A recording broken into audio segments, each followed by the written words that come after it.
Imagine, um, imagine you were an engineering director at a major Fortune 500 company, right? Yeah. You spent your entire adult life mastering complex systems. Right, building infrastructure. Yeah, building infrastructure and, just adhering to objective, measurable reality. And you're sitting in this mandatory corporate diversity training session. Oh, boy. We all know where this is going. Right. And the facilitator makes this claim about gender being an entirely, socially constructed spectrum. So you raise your hand. As you do. Yeah. And you politely point out that human mammalian biology is fundamentally dictated by, the binary distribution of X and Y chromosomes. I mean, it's basic high school level biology. Literally day one of biology class. Exactly. So you go back to your desk. Yeah. But by the end of the day, you receive an email from Human Resources notifying you that you've been suspended. Suspended. Just for that. Yep. Pending an investigation for, quote, creating a hostile work environment. It's a scenario that honestly sounds like dystopian fiction, right? But it is playing out in corporate boardrooms and university campuses across the globe on a daily basis. Which raises an incredibly profound question. How did stating a fundamental law of biological reality become a fireable offense? Right. How did we get here? Exactly. So if you are a man out there navigating the modern world, looking around at this shifting landscape of corporate culture and academia, and you want a dense, incisive, and completely unvarnished look at the mechanisms shaping this modern society, well, this deep dive is for you. We're speaking directly to you, the learner who really wants to peer behind the curtain of institutional power. Yeah, because today we are reviewing an incredibly provocative, ultra-long, and undeniably fascinating ebook. And it's written specifically for red-pilled men and the men's rights activist audience. It's called The Error of Egalitarianism, Why Biological Reality Demands a Patriarchal Rhetoric by Conrad Riker. And I'm going to tell you right now to hit the like and subscribe buttons because this deep dive is going to make you want to buy the book immediately. You can find it on Amazon Kindle and Google Play Books. Yeah, and you absolutely need to follow the author at Conrad and Riker on Substack. Definitely do that. So the mission of this deep dive is to thoroughly understand the history of our institutions before they were, in Riker's explicit view, captured by feminists and Marxists. Right, and to unpack the precise rhetorical and logical tools he provides to his audience to fight back. But, okay, let's unpack this. Before we get into the weeds, we need to make it absolutely clear. This source material is highly politically charged. We are not endorsing these viewpoints or taking any sides, left or right. Our job today is to impartially report on the content provided and break down Riker's arguments exactly as he presents them so you can understand the ideas contained in the original text. Yeah, we are going to stress test his logic, unpack his citations, and basically treat his framework as an intellectual artifact. Right, because that is the only way to dissect the text this polarizing. Exactly. We have to look objectively at the architecture of his arguments, the specific historical pivot points, the empirical data, and, the philosophical concepts he leverages. So to understand Riker's roadmap for the future, we kind of have to start at the bedrock of Western civilization. He argues that the entire foundation of Western success was built on one uncompromising pillar. Which is objective reality. Right. He leans really heavily on Platonic forms, Roman jurisprudence, and above all, Aristotle's law of identity. Yeah, the law of identity is the absolute starting point for Riker's entire worldview. In Aristotelian logic, the formula is simply A is A. A is A, meaning a thing is what it is. Exactly. It has a specific nature, specific properties, and it exists totally independently of human perception or emotional desire. A rock is a rock. And a biological male is a biological male. Right. And Riker uses this ancient axiom to launch just a blistering critique of the modern ideological left. He actually defines the modern left as a gynocentric cult. A gynocentric cult. Okay, let's define that. He means a culture centered entirely around female-curated emotional prioritization, one that has systematically replaced objective reality with subjective feelings and, social constructs. I want to break down that phrase, social constructs, because it is literally everywhere today. The prevailing narrative is that gender, competence, even mathematics are just subjective rules invented by powerful people to oppress marginalized people. Yeah, that's the mainstream academic view. But Riker is claiming that when a society abandons A as A, when it starts saying that a biological male is not necessarily a biological male just because of internal feelings, that society isn't just being polite. He says it's committing intellectual suicide. He argues it's a complete severance from the mechanism that allows civilization to even function.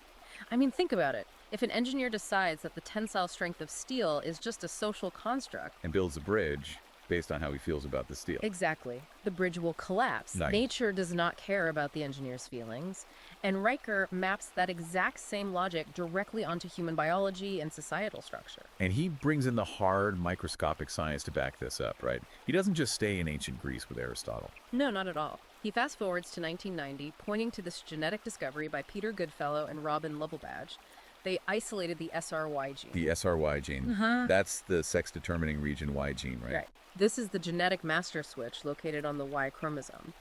When a fetus is developing in the room, the presence of this specific gene initiates this massive, totally irreversible cascade of biological events. Like, it triggers the development of testes. Exactly, which then flood the developing brain and body with testosterone, permanently altering the physical and neurological trajectory of the organism. Wow. So Riker uses the SRY gene to argue that reality is quite literally hard-coded at the cellular level. Yes. He says it is undeniable, it's observable, and it is entirely immune to the protests of modern university equity departments. But here's where I find myself struggling to reconcile his biological absolutism with the reality of the modern workplace we discussed in the intro.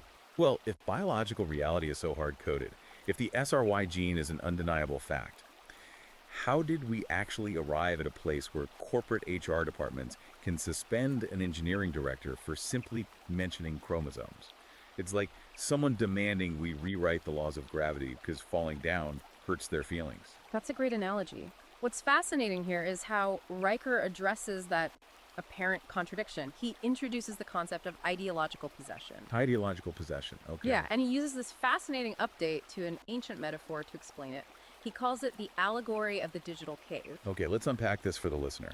Because Plato's original allegory of the caves describes prisoners who have been chained up their entire lives, right? Just facing a blank wall. Right, and people behind them are walking back and forth in front of a fire, casting shadows on the wall. And because the prisoners have never seen the real objects, they believe the shadows are absolute reality. So how does Riker modernize this to explain the HR department? Well, Riker argues that the modern leftist, who he frequently refers to as an NPC or non-playable character. Right, a very internet culture term. Yeah. He says they are chained inside this newly constructed digital cave, but instead of a fire casting shadows, they are staring at the pixelated shadows cast by TikTok algorithms, corporate mandates, and these tightly controlled social media echo chambers. The algorithm is the fire. Exactly. The algorithm projects a fabricated reality where biology is fluid, where competence is bigotry, and where emotional safety is basically the highest virtue. And the ideologically possessed individuals consume these digital shadows and confuse them for actual tangible reality. Right. So when the man in your opening scenario mentions the SRY gene, he is doing what the freed prisoner does in Plato's allegory. He's stepping out of the cave, seeing the blinding sun of objective truth, and coming back down to tell the others. But instead of thanking him, they're absolutely terrified of him. Because if he is right about the SRY gene, their entire constructed reality crumbles. Exactly. They cannot defeat his biological fact with a counter-biological fact because the science is not on their side. Therefore, they have to rely on social cancellation. Institutional weaponization, HR tribunals. Right. Riker points out that they use emotional hysteria to destroy the heretic who refuses to bow to the shadow on the wall. That is wild. And this brings us to a fundamental pivot in Riker's argument. If biology is the hardware-like, if the SRY gene is the unchangeable processor of the human machine, then we have to look at how Riker defines the different operating systems running on that hardware in men versus women. Right. He calls this concept the gynocentric delusion and evolutionary telos. Telos. That's another crucial Aristotelian concept, right? We really need to grasp this to understand Riker's framework. Yeah. Telos translates roughly to inherent purpose or like ultimate aim, end goal. Right. Riker uses the classic examples like the telos of an acorn is to become an oak tree. The telos of a sword is to cut. It is the baked-in destiny of the object's design. Riker takes this philosophical concept and applies it ruthlessly to human evolutionary biology. So he argues that the telos of male biology, driven by that SRY gene and the testosterone exposure, is inherently tied to mastering the physical world. Yes. He describes the male purpose as protecting the perimeter of the tribe, acquiring resources through physical risk, and engaging in macro-level systems engineering. And conversely, he states that female biology is evolutionarily wired for the micro level. Reproduction, nurturing offspring, and basically maintaining social harmony within that perimeter. And to solidify this claim, he has to completely dismantle one of the most famous philosophical concepts in modern sociology. John Locke's tabula rasa, Right. The blank slate theory. which is the idea that the human mind at birth is completely empty, void of any inherent rules, and that society and culture write everything onto it. Exactly. Riker argues that the modern feminist movement and the sociological left have hijacked Locke's concept. They use it to claim that the human brain essentially has no sex. That boys and girls are born with identical neurological hardware. Right, and that society simply uploads toxic masculinity into boys and submissive femininity into girls through socialization. But Riker rejects this entirely. He views it as the foundational lie of egalitarianism. He leans on cognitive psychologist Steven Pinker's work in The Blank Slate, arguing the mind comes pre-equipped with biological directives.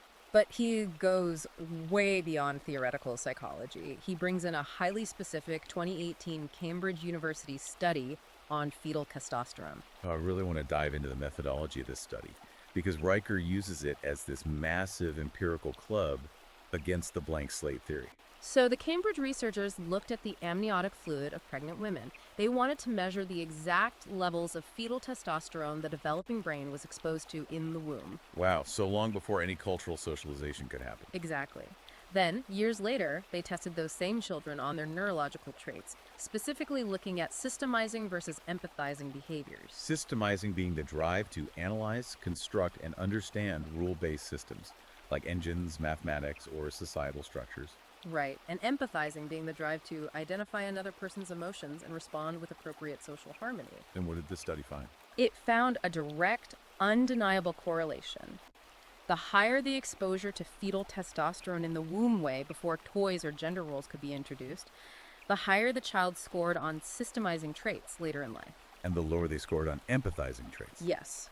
Riker uses this to declare victory over the blank slate. He argues this proves that brains are inherently biologically gendered at the cellular level. So men are chemically wired to build, hunt, and seek objective truth, even if it disrupts social harmony.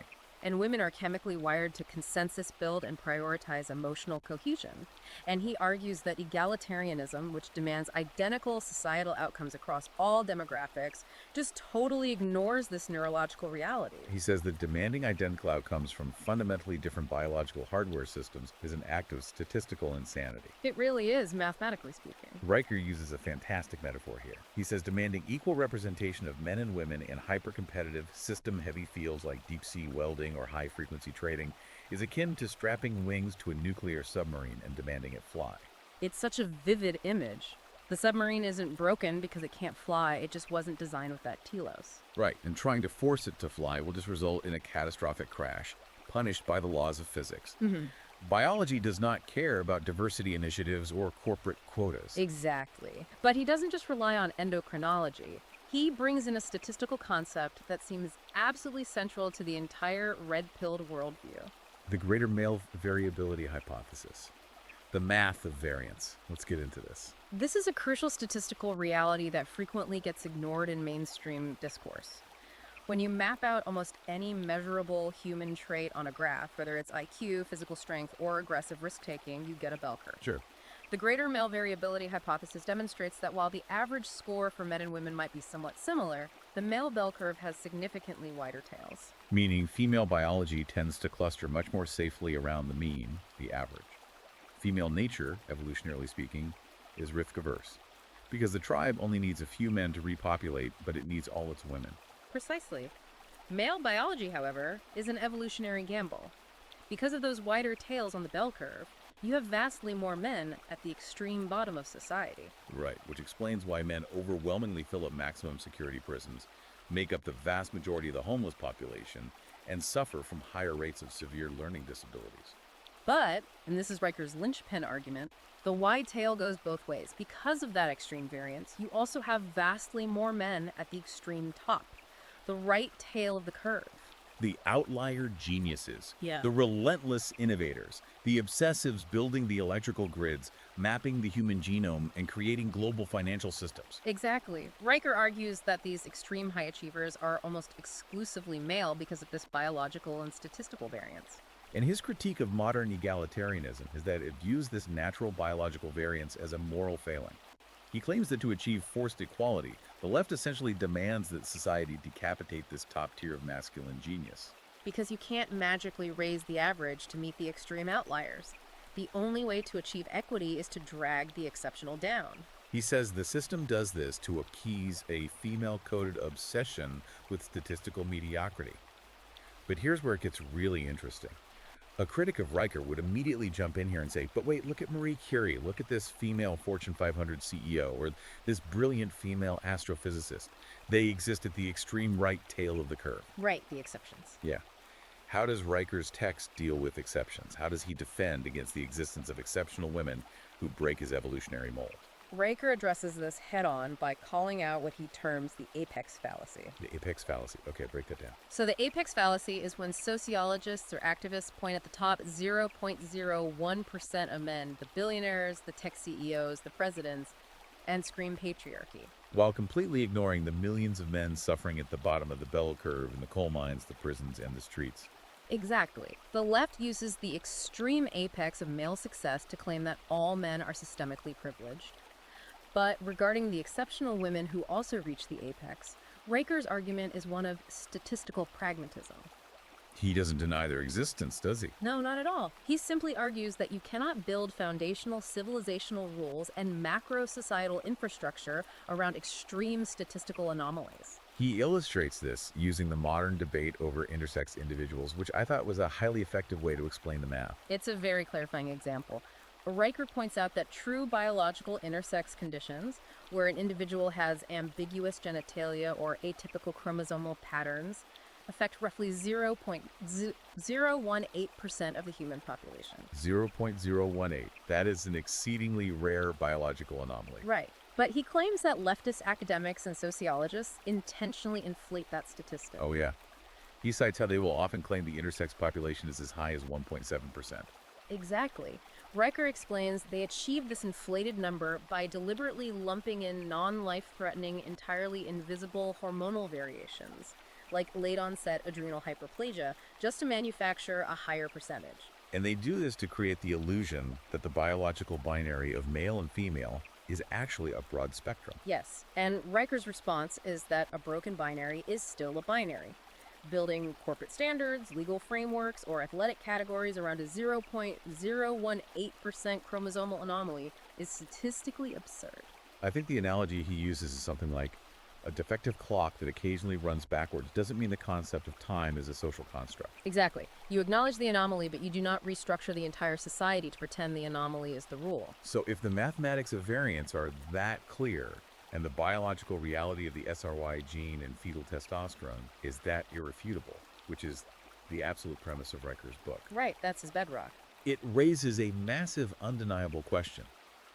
If the hard facts, the empirical data, the evolutionary history are overwhelmingly on the side of a patriarchal, biologically driven structure, how on earth do these modern institutions get captured in the first place? It's the multi-million-dollar question. How did academia wall itself off from biology? Exactly.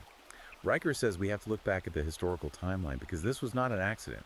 He views it as a calculated hostile takeover. He traces the intellectual decay of Western institutions all the way back to July 1848, specifically to the Seneca Falls Convention in New York. Which is universally recognized in mainstream history as the first women's rights convention. Right, but Riker frames Seneca Falls entirely differently than a standard history textbook. He doesn't view it as a triumph of liberty. No, he claims that Seneca Falls was the exact moment when the Western tradition of logical, objective rights based on civic duty, property, and the physical defense of the nation were replaced by emotional grievances. He argues it was the beginning of the gynocentric shift, where prioritizing female-coded emotional comfort began to override the pragmatic male-coded reality of building and maintaining a dangerous civilization. But he admits that Seneca Falls was just the initial crack in the foundation, right? The real pivot, the moment the intellectual software virus was truly injected into the hard drive of the West, happens decades later. Let's unpack his analysis of the 1920s and 1930s with the Frankfurt School. This is so important. This explains the exact mechanism of how the institutions were captured. Riker aligns here with a deeply researched critique of cultural Marxism. Right. Following the Bolshevik Revolution in Russia, Marxist intellectuals in Europe, specifically the thinkers forming the Frankfurt School in Germany, were waiting for the working classes of the West to rise up and overthrow capitalism. But the revolution never came to America or Britain. Why? Because classical Marxism relied on economic oppression, and the Western working class was actually getting rich. Yes, they were enjoying the unprecedented prosperity created by patriarchal capitalist innovation. They had cars, washing machines, upward mobility. You can't spark a revolution when the proletariat's busy buying a house in the suburbs. Exactly. So, thinkers like Max Horkheimer, Theodor Adorno, and Herbert Marcuse realized that to dismantle Western civilization, they couldn't attack it purely on an economic front. So when they fled Europe in the 1930s and moved their operations to Columbia University in New York, they shifted their strategy entirely. Right. They moved the battlefield from the factory floor to the cultural and academic realm. And this is where they birthed critical theory. I want to make sure you, the listener, really understand this term because it is thrown around a lot today. How does Riker define the mechanism of critical theory? Critical theory, according to Riker, is not a traditional theory designed to discover truth. It is a psychological warfare tactic. A warfare tactic. Yes. Its sole purpose is to ruthlessly critique and destabilize every traditional institution family, law, objective science, meritocracy, by framing them exclusively as oppressive power structures. It dismantled the Greek logic and Roman jurisprudence we discussed earlier and replaced them with this neurotic, hypervigilant obsession over power dynamics. And this naturally evolved into the modern concept of intersectionality. Right. Riker argues that intersectionality was never a legitimate academic pursuit. It was a deliberate, weaponized framework designed to take a unified civic society and fracture it into infinite warring victim factions. Instead of a society of individuals striving for competence, you have a hierarchy of grievance. Your moral authority is dictated by how many oppressed identity categories you can claim. And Riker describes the resulting academic environment using a really brilliant philosophical term: gynocentric epistemic closure. Epistemic closure basically means a closed-loop system of knowledge where outside evidence is no longer permitted. An ideological sealed room. So if observable reality, like the biological differences in fetal testosterone, conflicts with the egalitarian premise that all brains are identical, the academics in this closed loop don't update their premise. No, they just cancel the scientist who voiced the reality. The university system basically transitioned from a laboratory of objective discovery into a ministry of truth dedicated to protecting the egalitarian narrative. And Riker brings overwhelming empirical receipts to prove this institutional capture.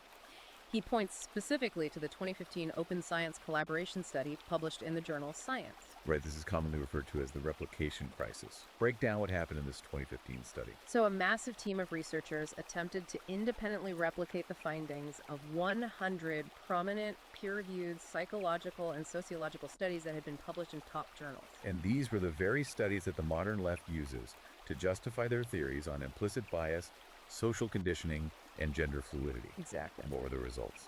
They could only successfully replicate the findings of 36 out of the 100 studies. Wow, only 36. Yeah.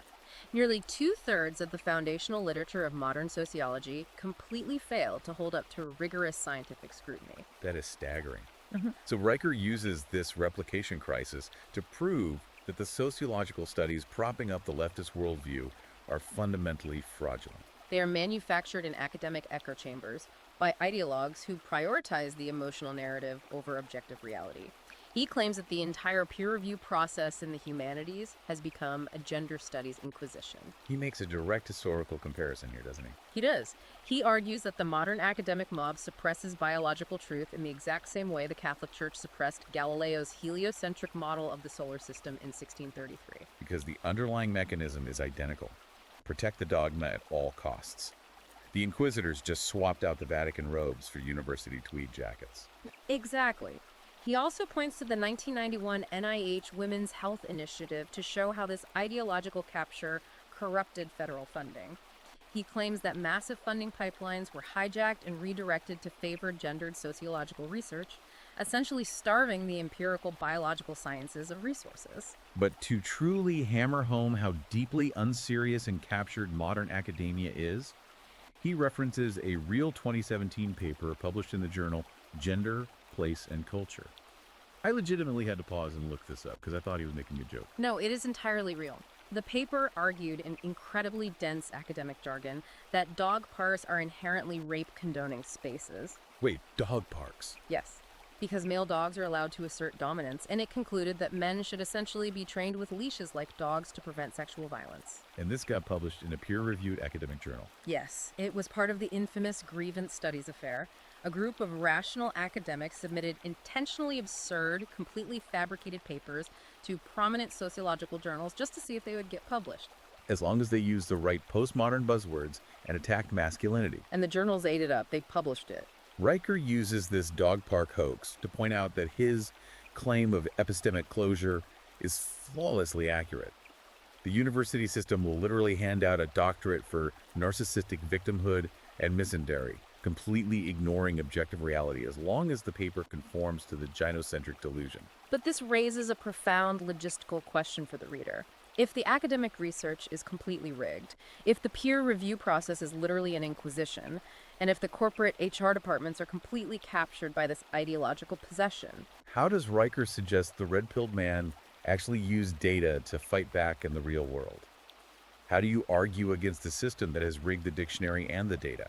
That brings us perfectly to the tactical core of the book, because Riker is clear. You don't fight feelings with feelings. You don't try to out-empathize the left. You fight them with a barrage of hard, unyielding data. Exactly. He arms the reader with an empirical wrecking ball designed to systematically destroy foundational feminist myths. And he goes straight for the jugular, attacking the most sacred cow of egalitarianism. The gender wage gap. The gender wage gap is arguably the most cited statistic in all of modern political discourse. It's the perpetual claim that women make roughly 80 cents for every dollar a man makes. And the left uses this as undeniable proof of systemic patriarchal oppression. But Riker deploys his wrecking ball by bringing in raw legal and economic data that destroys the narrative. First, he points to the legal reality. He cites the 1963 Equal Pay Act. Right.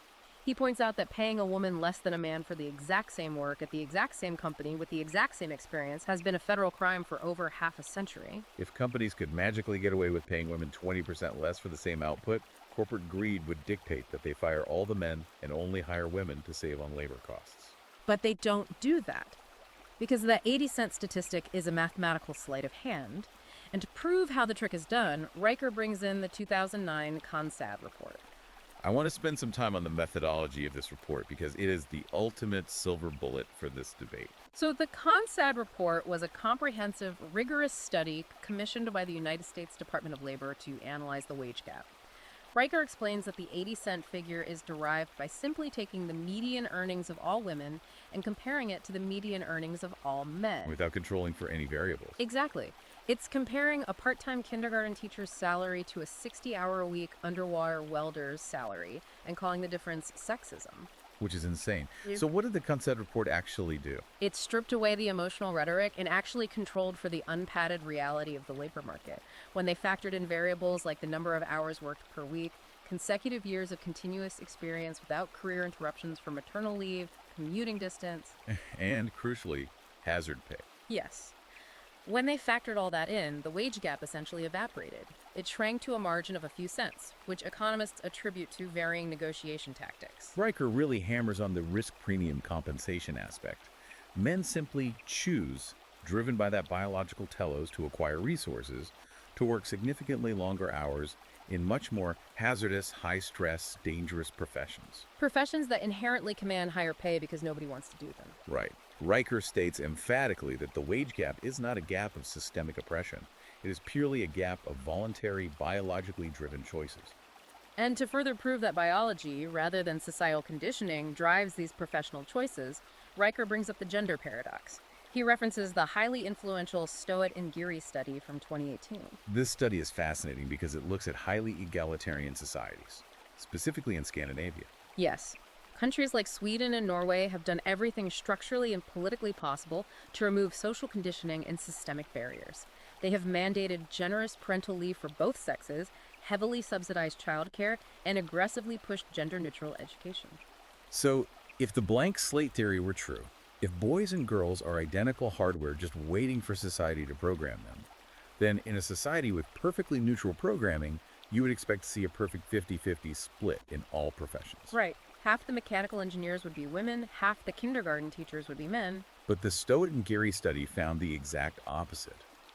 They discovered that in the most egalitarian, wealthy societies on Earth, you actually see greater divergence in traditional gender roles. The occupational sorting becomes more stereotypically polarized, not less. When women are free from economic desperation and societal pressure, they overwhelmingly choose to go into empathizing professions like nursing and education. And men overwhelmingly continue to flock to systemizing fields like STEM and engineering. Riker uses the Scandinavian paradox to deliver a fatal blow to the egalitarian theory.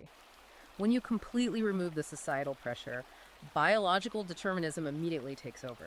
Freedom maximizes biological differences. It completely shatters the narrative that invisible systemic barriers are the only thing keeping women out of high-stress engineering roles. But Riker doesn't stop at occupational choices. No, he pushes deeper into what he considers the darkest, most intentionally ignored reality of the modern world. He argues that the apex fallacy we discussed earlier doesn't just blind society to the men at the bottom. It allows society to actively ignore the staggering physical and fatal cost of male labor. This is the most sobering part of the text. He brings in occupational fatality statistics that are genuinely chilling. 92% of all workplace fatalities are male. We are talking about the logging industry, commercial fishing, roofing, deep shaft mining, steel working. As Riker brutally puts it, real men are bleeding out in the dirt, getting crushed by heavy machinery, and falling from scaffolding to keep the electrical grid online for the very academics who sit in climate-controlled offices writing essays about the oppressive patriarchy. The physical infrastructure of civilization is built and maintained on a mountain of male corpses. That is Riker's point. And he pairs that workplace fatality statistic with CDC demographic data on suicide. Male suicide rates are nearly 4 times higher than female rates across the Western world. Rayer calls this the silent massacre of men. He argues that this epidemic of despair is the direct, deadly result of a gynocentric society that actively vilifies masculine nature. A society that strips men of their traditional protective purpose, incentivizes the destruction of the family structure through no-fault divorce courts, and offers men absolutely zero systemic empathy or support. All while relentlessly demanding that they continue to perform the dangerous physical labor required to keep the world turning. Building on that, Riker's showing that the modern academic phrase toxic masculinity isn't just a clinical misunderstanding of male behavior. He calls the phrase a grotesque smear and a moral obscenity. And to illustrate what true inherent masculinity looks like, he brings up an incredible historical example: the 1852 HMS Birkenhead disaster. This is a legendary maritime event. The HMS Birkenhead was a British troop ship sailing off the dangerous coast of South Africa. There are over 600 people on board. It's mostly British soldiers, but also their families, wives, and children, along with the ship's crew. And the ship strikes an uncharted rock in shark-infested waters and immediately starts breaking apart and sinking. Panic ensues. But the commanding military officer on board doesn't hold a committee meeting to discuss equity. He issues a singular, historically defining order: women and children to the lifeboats. And what is vital for Riker's argument is how the men respond. The soldiers do not fight the women for the lifeboats. They don't panic. The officers order the men to fall into formation on the deck. And these hundreds of men literally stand at attention in their military ranks as the ship breaks apart beneath them. They maintain discipline, holding their lines as the water rises, and they drown in formation so that the women and children can safely escape in the limited lifeboats. Riker uses this horrific and heroic event to define the male telos. He argues that the Birkenhead drill is not an example of benevolent sexism or socially conditioned chivalry. It is the ultimate biological codification of the male protective instinct. Men marching stoically into the sea, being devoured by sharks to save women and children they do not even know. Riker challenges the reader with absolute fury here. How dare modern egalitarian society look at the instinct that built, powered, and sacrificed itself to protect human civilization and label that instinct toxic. It is a devastating rhetorical pivot. He is reframing masculinity from a social pathology that needs to be cured into a biological sacrifice that demands to be revered. But having all this data, the Consod report, the Scandinavian paradox, the suicide stats, the Birkenhead story, is entirely useless if you don't know how to deploy it when you are backed into a corner in a hostile boardroom. Or facing a disciplinary committee on a captured campus. Exactly. You can have a warehouse full of empirical ammunition, but if you don't know how to fire the weapon under pressure, the left is going to destroy your career. Which brings us to section 5 of his framework: rhetorical warfare and the Cicero method. This is where Riker transitions from giving you the facts to giving you the tactical combative playbook. And he bases his entire debate strategy on Marcus Tullius Cicero's 84 BC work, De Inventione. Cicero was a Roman statesman and one of the greatest orators in human history. In De Inventione, Cicero outlined 5 distinct canons of classical rhetoric: invention, arrangement, style, memory, and delivery. And Riker takes this ancient Roman framework and aggressively adapts it for the modern red-pilled man. He uses it to teach his readers how to visually, psychologically, and intellectually dominate a room. Riker insists that when you are challenged by the HR department or the equity committee, you must realize you are not engaging in a friendly, good faith dialogue. You are commanding a battlefield. And to win, you have to deeply understand the enemy's tactical doctrine. Riker explains that the institutional left uses what it calls a high-low strategy. The high-low strategy. Okay, explain that. It's a dual-pronged rhetorical attack. The high refers to their use of dense, incomprehensible academic postmodern jargon. They use terms like intersectionality, epistemological violence, and systemic microaggressions to intellectually bully and confuse the masses. Basically making the opponent feel uneducated. Exactly. But simultaneously, they deploy the low. The low being pure emotional manipulation. Right. It is the argumentum ad passionis, the logical fallacy of appealing to emotion rather than fact. They will cry, they will scream about their trauma, they will claim they feel unsafe by your words. All to trigger the herd instinct of the room into a state of protective fear. So, to counter this high-low trap, Riker instructs his readers to deploy classical Roman rigidity. He introduces a tactic he calls the Socratic leash, combined with pre-built deductive syllogisms. The Socratic leash is how you maintain control of the narrative when the opponent attempts to distort reality. For example, let's say you state the biological fact that men possess greater upper body strength on average, making them better suited for combat roles. The leftist opponent will immediately use the high-low strategy. They will gasp, act traumatized, and say, "So you think women are weak and worthless and belong in the kitchen?" And human nature dictates that you immediately get defensive and say, "No, that's not what I meant." But Riker says the moment you get defensive, you lose. Instead, you use the Socratic leash. You aggressively drag them back to the exact premise. You look them in the eye and say, point to the exact syllable of my sentence where I use the word worthless. You are hallucinating an argument because you cannot refute the biology. You put them on a leash, you dictate the logical parameters, and you absolutely refuse to let them dictate the emotional temperature of the room. And once you have them on the leash and the emotional manipulation fails, you hit them with the syllogisms. Riker provides his readers with several pre-built logical traps that are mathematically impossible to escape. Yes, I want to walk the listener through my favorite one from the text. It perfectly encapsulates the fatal flaw of the left's entire worldview. Riker calls it the egalitarian death spiral syllogism. Let's break down the logic step by step. Okay, premise 1 is the stated goal of the modern left. Enforcing equal outcomes, or equity, across all demographic groups requires the identical mathematical distribution of success, resources, and representation in every field. Premise 2 is the biological reality we've spent this entire deep dive establishing. Individuals and demographic groups possess inherently unequal biological drives, varying standard deviations of talent, and wildly different evolutionary capabilities. Which is empirically proven by the SRY gene, fetal testosterone exposure, and the greater male variability bell curve. Therefore, the inescapable logical conclusion is this. Enforcing equal outcomes upon fundamentally unequal biological populations inherently requires the forcible authoritarian suppression of naturally superior individuals. It is logically unassailable.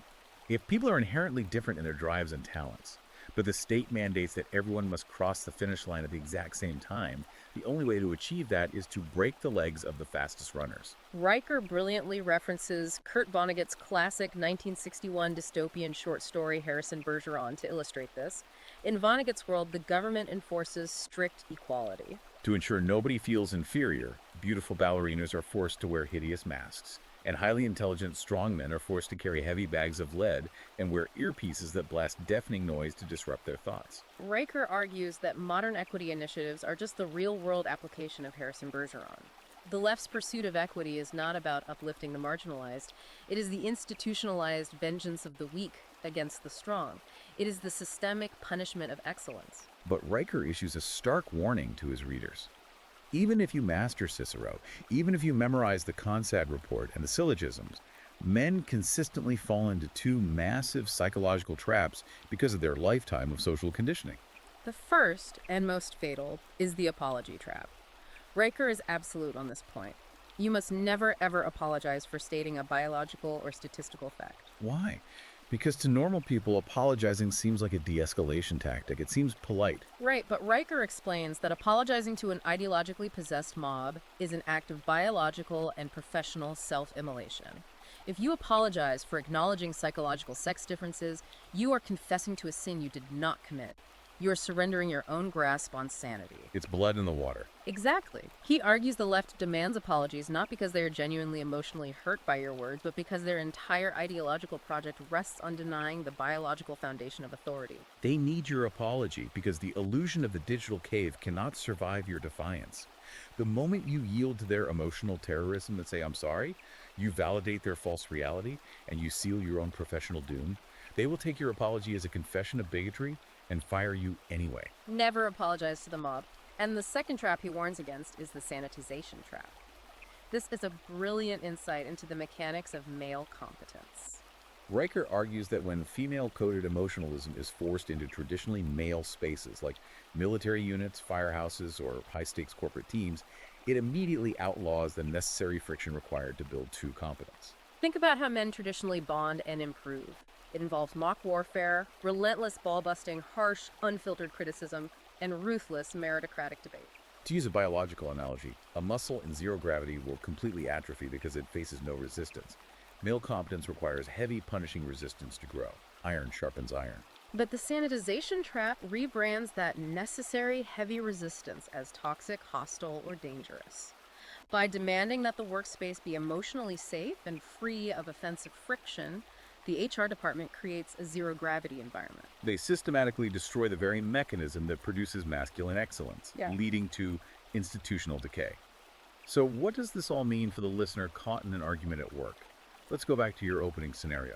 You are in the boardroom. The HR rep is pushing an equity quota that discriminates against competent men. You deployed the Consad report and the Socratic leash. In response, the HR rep starts crying and screaming that systemic oppression is invisible, it's everywhere, and you are blind to your privilege. Riker says at this exact moment, you employ the ultimate rhetorical trump card. You aggressively shift the burden of proof, and he uses Bertrand Russell's celestial teapot analogy to explain how to do it. Russell's teapot is a famous philosophical analogy illustrating that the burden of proof always lies upon the person making empirically unfalsifiable claims, not upon the person denying them. Russell argued that if he claimed there was a microscopic, undetectable China teapot orbiting the sun, nobody could mathematically prove him wrong. But just because you can't disprove the invisible teapot doesn't mean it's reasonable to believe in it. Riker tells his readers to treat systemic patriarchy exactly like the invisible teapot. You cannot logically prove a negative. You cannot prove there is no invisible patriarchy lurking in the shadows of the corporate hierarchy. So you refuse to bear the burden of proof. You look at the HR rep and demand that they prove systemic oppression exists despite the 1963 Equal Pay Act, despite the Consad report, and despite the Scandinavian gender paradox. Don't debate feelings, let them melt down.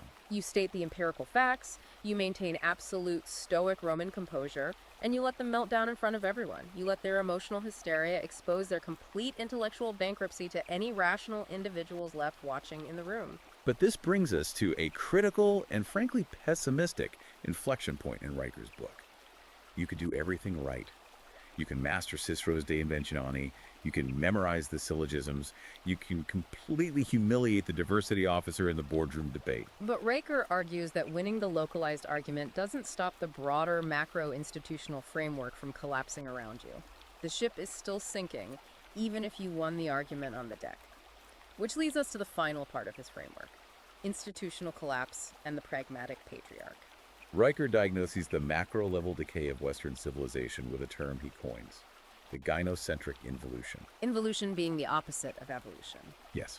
He theorizes that civilizations expand, innovate, and survive by adapting to harsh, objective realities through competitive excellence, which is the outward manifestation of the masculine drive. But they inevitably enter a period of decay and involution when the society becomes so prosperous that it forgets the danger of nature and begins to prioritize safety, hyper-egalitarianism, and the emotional comfort of the collective over the harsh reality of merit.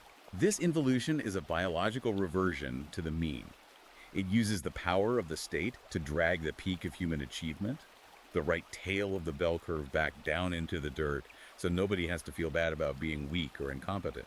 And he proves that this institutional involution is already in late-stage progression by pointing to the historical burial of the 1965 Moynihan Report. This is a crucial piece of American sociological history. Daniel Patrick Moynihan was an incredibly rigorous sociologist and government official who authored a detailed report warning about the impending breakdown of the nuclear family in urban centers. Riker claims that the Moynihan Report scientifically, empirically proved that children absolutely need the biological presence of fathers and the stabilizing structure of a patriarchal family unit to thrive.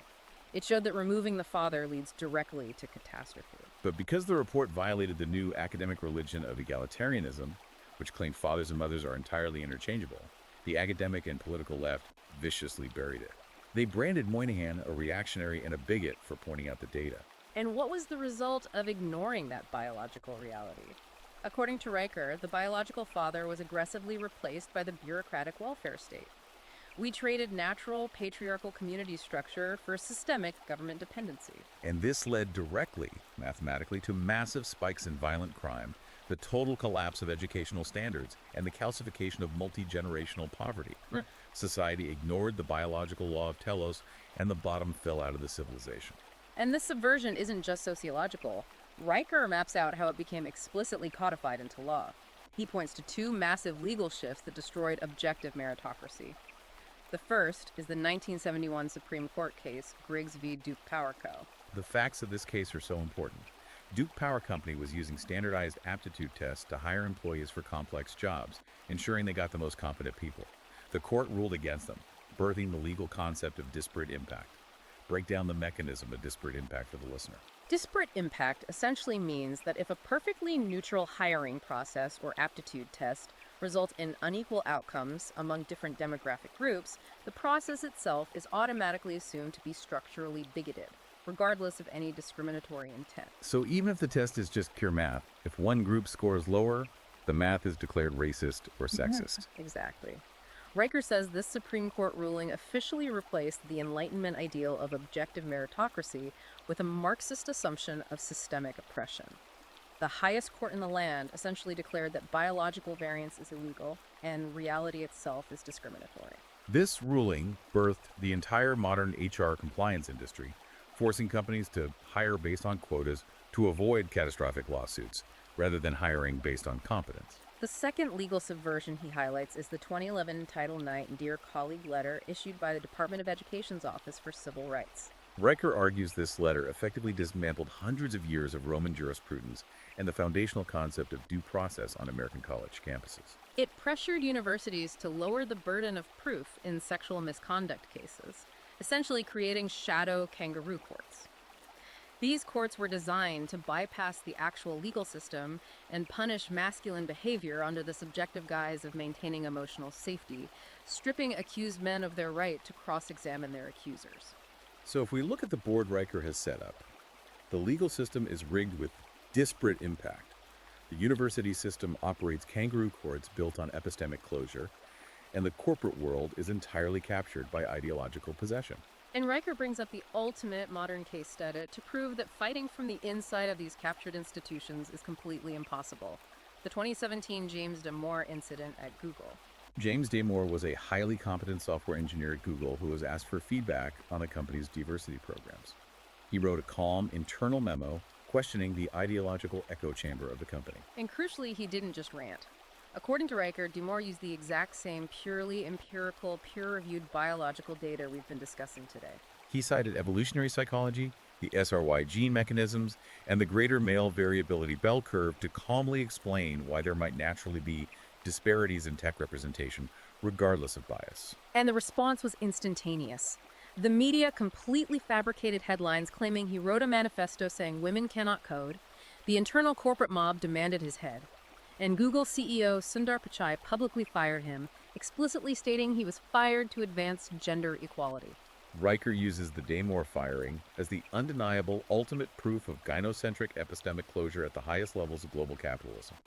The CEO of one of the most powerful technology companies in human history literally violated the basic concept of equality by firing a man for politely reciting objective biological facts, simply to protect a fragile, fabricated, egalitarian narrative.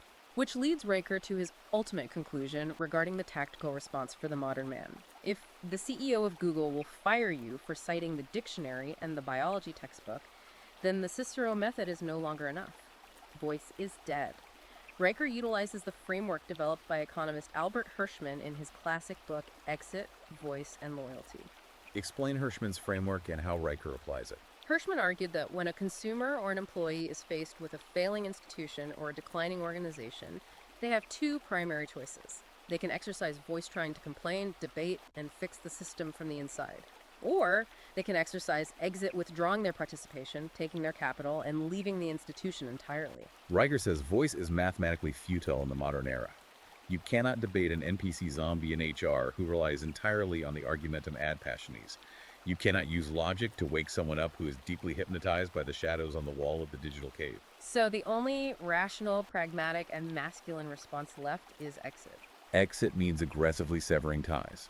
It means refusing to consume female-coded egalitarian media. It means stopping the endless apology tour. It means refusing to play the corporate game where the rules are rigged by disparate impact. And most importantly, it means building parallel, overtly patriarchal structures. Riker is issuing a clarion call for red-pilled men to take their systems engineering brains, their extreme variance on the right tail of the bell curve, and completely leave the corrupted legacy institutions to rot from their own incompetence. It is a total, unapologetic withdrawal of masculine competence from the gynocentric matrix. He is telling the builders to stop building for people who hate them. Exactly. Which brings us to the summary of this massive, exhausting, and incredibly detailed deep dive. We have unpacked Riker's entire architectural framework. We started at the cellular reality of the law of identity and the SRY gene, examining the biological differences driven by fetal testosterone. We traced the calculated historical subversion from the emotional shift at the Seneca Falls Convention through the Marxist Frankfurt School's long march through the institutions, resulting in the epistemic closure of modern academia. We examined the deployment of the empirical wrecking ball, dismantling the wage gap myth using the Constat report and the Scandinavian gender paradox, while highlighting the tragic, ignored reality of the male suicide and workplace fatality rates. And we walked through the tactical rhetorical warfare of the Cicero method, utilizing the Socratic leash and the egalitarian death spiral syllogism to survive the boardroom. Riker has undeniably provided his audience with a complete, densely researched arsenal to fight what he calls the cult of relativism. But as we wrap up, I think we need to look beyond the text itself and consider the terrifying implications of his final solution. This raises an important question for you to mull over. Riker proposes the ultimate exit strategy. He wants highly competent red-pilled men to completely withdraw their labor, their genius, and their protection to build parallel patriarchal structures. But if Western civilization historically relies entirely on the friction of male competence, the systems engineering, the protection of the perimeter, and the dangerous physical labor required to keep the lights on and the water running, what happens to the global economic and physical infrastructure left behind in those captured gynocentric institutions? Do they collapse, or do they force a massive societal reckoning? It is the ultimate Atlas Shrugged scenario. If the men at the extreme right of the bell curve, the innovators, the engineers, the builders, actually take their ball and go home, do the legacy institutions just slowly, peacefully collapse under the weight of their own bureaucratic inefficiency?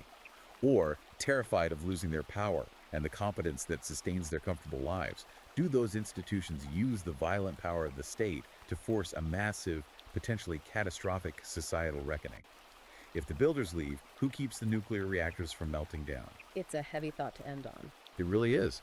So if you found this breakdown of the MRE worldview incisive and want to master these rhetorical tools for yourself, they need to check out the ebook. You can buy The Error of Egalitarianism on Amazon Kindle and Google Play Books right now. Whether you agree with his conclusions or not, it is a dense, provocative read that forces you to ruthlessly confront the foundational biological assumptions of modern society. Don't forget to follow the author at Conrad and Riker at Substack. And for us here at The Deep Dive, please hit that like button, subscribe to the show, and keep questioning the narrative.